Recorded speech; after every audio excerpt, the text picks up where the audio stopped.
Hello world, Nikolai here from Lab. So that's a very quick video about the improvements I've made to the reimagined unit sheets.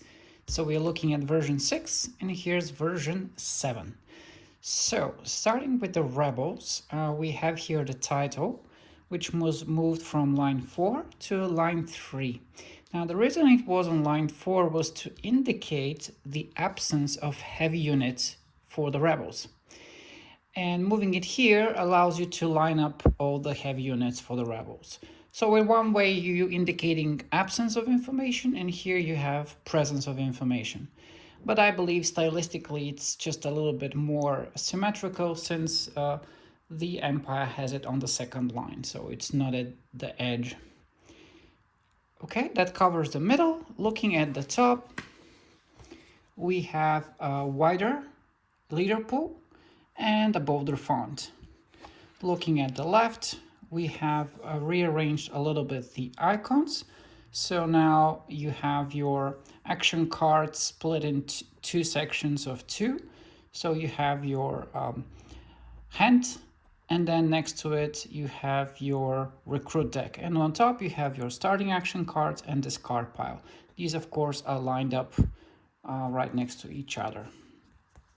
On the right side, a little bit of change for the missions as well.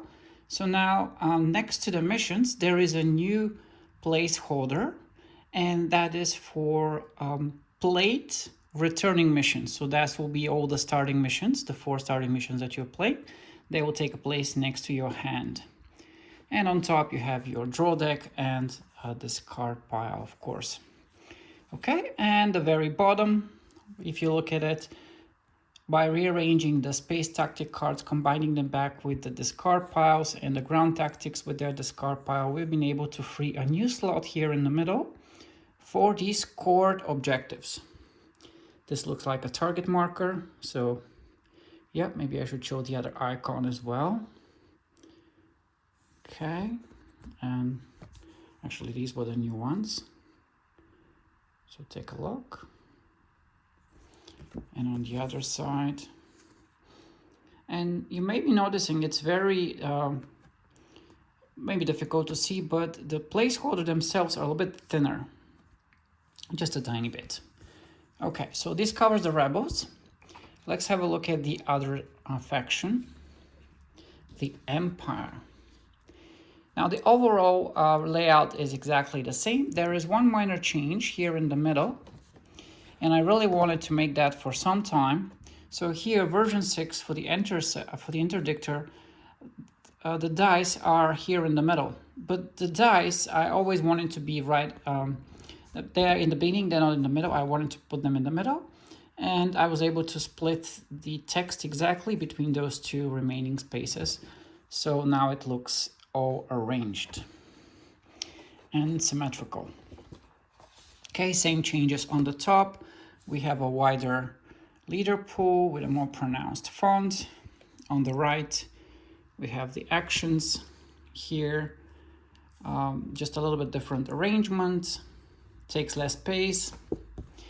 And on the left, we have the missions and the new returning missions icon here. And on the bottom, we also have the combination of ground tactics here and space tactics and discard pile here. And in the middle, we now have a new icon. This looks like a card being put inside a box. So this will be for all your starting probes that you collect that are supposed to go in the box. So now we technically have a placeholder for everything. All right, maybe we should just do a quick view on the other side. The 2-player view, there isn't much change there, but you can really see how thinner the new placeholders are. They're just not as high, so they it's actually just a few pixels here and there, but it does make a difference. And of course, for the rebels, you can actually see really good here that the placeholders are just thinner. I was able to, you know, cut these things pretty accurately, so I figured I don't really need that much, you know, space on either side, so I could just cut them really accurately, especially here on the edges. If you look at that icon, for example, it's perfectly cut. And that counts for both of them, the Empire and the Rebels. The icon here is really just perfectly cut. I don't really need that much, what do you call it? That safe space, border, margin, yes, margin. Okay, and so that's been the update. Again, if you're wondering why does he have 4 Imperial sheets, that's because when you flip them, it's the Rebels on the other side. And same for these ones. Okay, thanks for watching. Till the next one.